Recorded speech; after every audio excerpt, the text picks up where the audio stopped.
La jeunesse béninoise entre débats stériles et actions concrètes.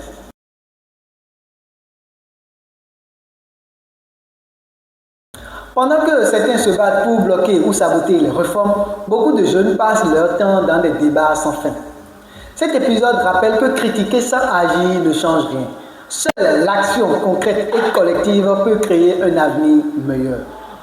Beaucoup de jeunes passent leur journée à critiquer. Sur TikTok, on débat sans fin. Qui a volé?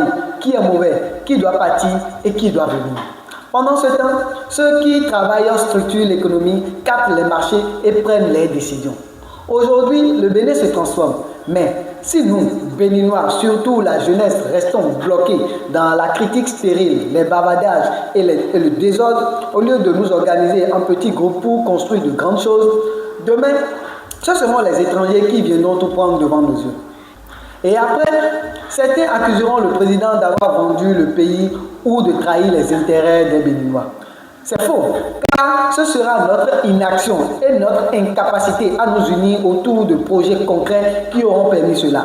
Jeunesse béninoise, arrêtons de manger de la merde. Quittez les lives de 4 heures voire 5 heures où ils ne font que critiquer le gouvernement. Arrêtons d'avaler tout ce qui nous fait dormir. Réveillons-nous et construisons ce qui nous appartient avant qu'il ne soit trop tard.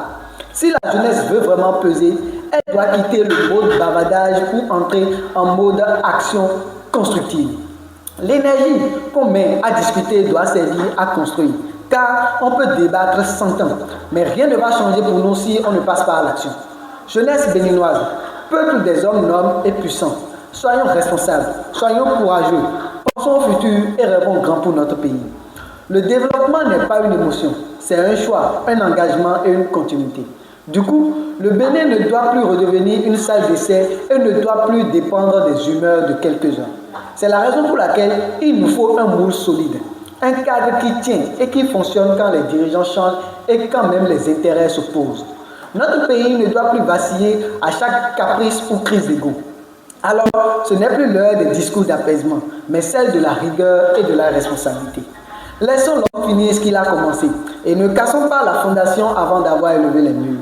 Notre pays aujourd'hui a une signature, c'est en notre avantage et nous devons maintenir le cap pour devenir une référence. Le monde évolue, l'Afrique se réveille et s'affine. Posons-nous la question de savoir ce que nous voulons pour nous-mêmes, pour notre pays et dans quelle direction ira le Bénin après 2026. Mettons de côté nos émotions un instant, car c'est le moment de réfléchir par nous-mêmes et de considérer le long chemin vers le développement de notre nation. Soutenons nos dirigeants actuels qui ont vraiment compris l'enjeu, pas pour les flatter, mais pour participer de manière consciente à un projet national. Et que ça nous plaise ou non, il faudra les efforts soutenus de 2 générations pour poser les bases solides du progrès de notre pays.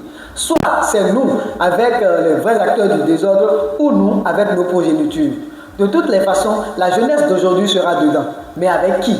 C'est à nous d'en décider. Et soyez sûrs, la jeunesse après nous ne nous fera pas cadeau. Et si nous échouons à bâtir maintenant, nous aurons perdu 2 fois. Nous aurons été manipulés par nos aînés puis pendus par nos propres descendants. Car, trompés par ceux qui nous ont précédés, nous risquons d'être durement jugés par ceux qui nous suivront. Du coup, le vrai combat, c'est pour la jeunesse actuelle.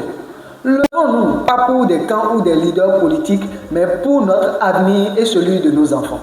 Le président Patrice Talon est une chance pour notre jeunesse, même si nos envies du moment nous font penser le contraire.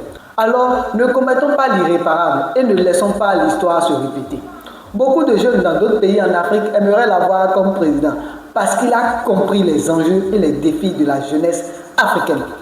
Du coup, il travaille pour positionner la jeunesse béninoise, raison pour laquelle nous sommes enviés par les autres.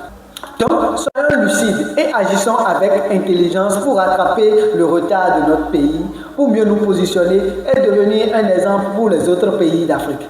Les pays d'Afrique veulent et doivent s'imposer dans la première division mondiale et le Bénin en a la capacité.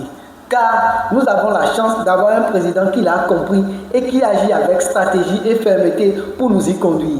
Parce que nous n'avons pas les mêmes réalités et avantages que les autres pays d'Afrique. Une jeunesse qui parle est intéressante, mais une jeunesse qui construit est puissante.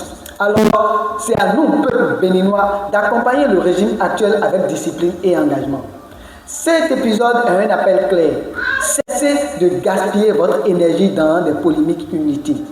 Créez, organisez-vous, collaborez, accompagnez vos leaders et exigez des résultats concrets.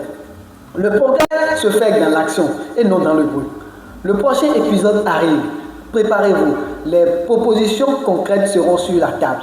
Et abonnez-vous si vous venez de rejoindre la série. C'était Bams, l'héritage réinventé et l'avenir en marche. Soyez rock et on se dit à très bientôt.